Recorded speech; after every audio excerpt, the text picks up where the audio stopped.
The U.S. Mint opened their doors in 1793, our first ever U.S. Mint, making coin for us in circulation. But the paper side of our lives, which we rely heavily on today, when did that start? Well, the official U.S. government, that was during the Civil War, right? The fractional currency. But before us, our 13 colonies had a special note they made just for the use of our colonial soldiers. They called that the Continental currency. You very rarely see it. We talk about it once or twice a year, and that next time is right now. Look at these gorgeous pieces of our founding. So at this time in history, we had 13 colonies.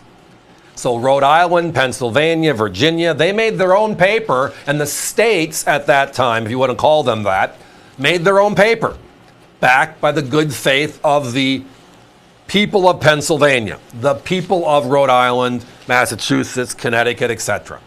Right? Well, we're a union of 13 colonies fighting the British. We have all these soldiers to pay, and saying that we have 48 guys from Rhode Island and 18,000 guys from Pennsylvania, and we're going to pay them accordingly, did not make a lot of sense. So the early Continental Congress introduced a paper currency only to be used for that of paying our troops, called Continental currency.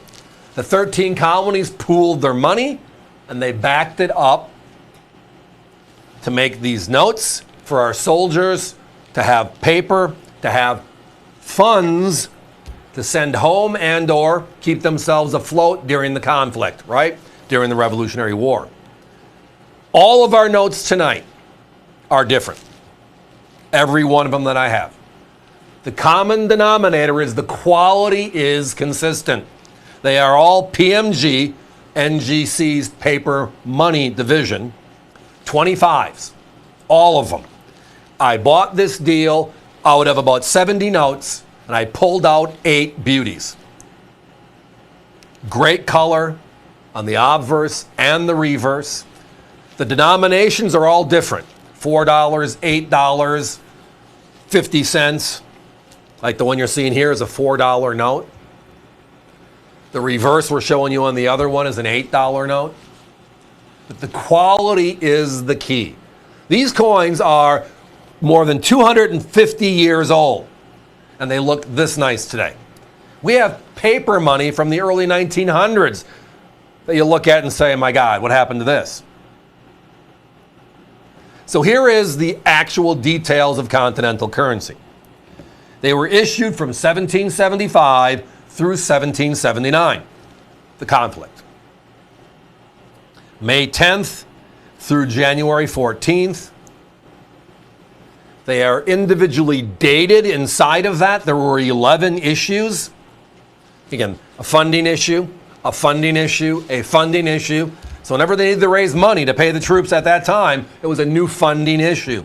All of them state on the note, paper on top, the series it came from. This is November 2nd, 1776. Right? Uniqueness. But what a fun part of U.S. history. Here's the other part. If you go to PMG's website, and I'm a numbers geek, but I always like to look at what the universe is. Just give me all the information and I'll kind of sort it out in my head the best I can. If I look at every single note that they've looked at, Continental currency over the last 20 years, think about this. There are 7,220 notes that have been certified in all different grades. There are less than 1,000 of them known in uncirculated condition, and those are pricey and wow, how special. If you break them down note by note, as an example, the one on your left is a $4 note from November 2nd, 1776. The largest number of notes known from any particular of the 11 series is 282 notes. Today, if the U.S. Mint chose to make 282 of something, do we have a chance? I mean, when the Morgan dollars came out in 2021, they made 175,000 of them, and they sold out in 3 minutes. And they sell for more than these do. And these are 250 plus years old.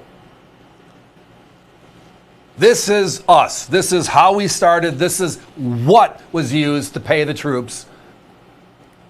And uniquely enough, no more paper.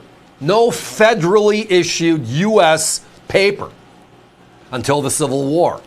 And it was another conflict that created that to happen.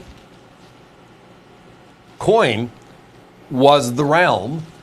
The paper that was issued were funding documents, not like paper money like we see it today. Usable paper. It was like, hey, here's a bond you bought and bring it back and get your coupons clipped, etc. But what a great story. Guys, give me a 1 minute clock. Bring me a 93 S Morgan and a VG8 to a fine 12, which is a great collector grade. Expensive, but a great coin. I'm going to smile because that's a fun coin, the rarest of all the Morgan dollars. I'll get you 20 of those to find you one of these. You just don't. And again, the understanding is today's paper money lasts how long? This paper money from 250 years ago, from our founding as a nation, with the storyline you can't make up. They only made federal currency during the Revolutionary War for our troops, and that's the only place they went. And when the war was over, what happened to them? Yeah, just like we did every other time. World War II, we destroyed all the currency afterwards because we don't need it anymore. What do you think they did then? We don't want those IOUs out there, so to speak, right? But everybody, join us. Whether it's one note or two notes, they're all going to be different. But this hand-selected group is special.